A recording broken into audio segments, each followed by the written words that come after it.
spin your whip at top, you're going to want to spin it clockwise because that is what makes the whistle work. Alright, and in order to do that, you start the winding of the rope away from you and then wrap it clockwise. That way when you throw it onto the ground and pull back on the stick, it's going to spin clockwise, and that's the way that you hit it.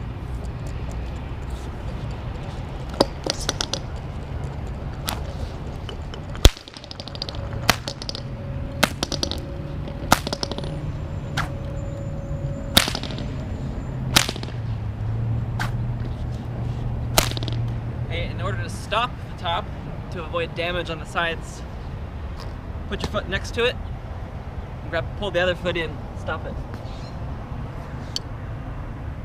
Okay, so the best place to use your whip at top is going to be in a wide open area on hard, smooth ground. You see right now we're in a skate park, which happens to be a perfect place. I mean, places like basketball courts, tennis courts, parks, any place where you've got about 20 feet around you of clearance and a smooth hard ground is going to be a good place to play.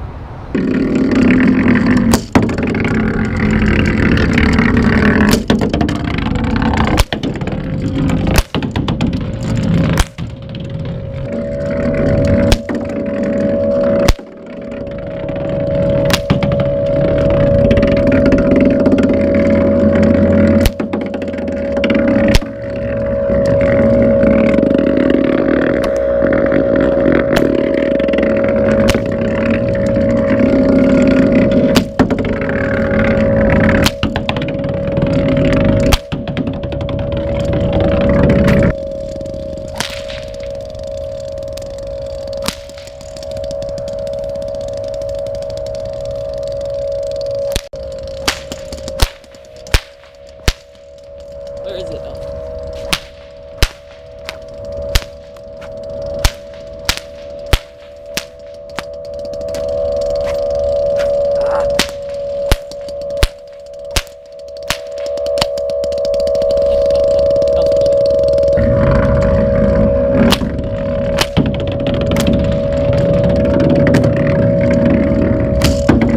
The reason why it's so important to have a smooth ground is that your top, it has a bearing on the bottom that it spins on, right? If the ground is dirty or not smooth, it's gonna bind up this bearing and make it vibrate and bounce and not spin as long or as fast.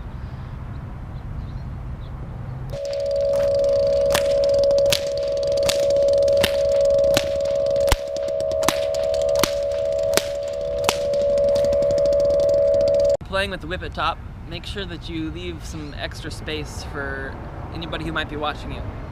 When you're playing with the top, it draws a lot of attention because it sounds like a 22 going off in the park.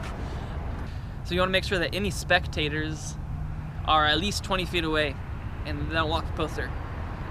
As you're whipping the top, sometimes little bits of the whip, the rubber that goes around the rope, will actually fly off, and they can fly up to 20 feet. So you want to be careful of that.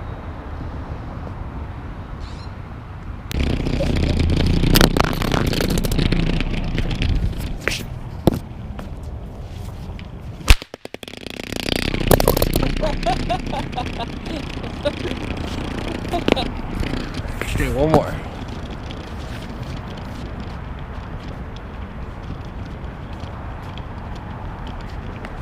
I knew that was gonna happen.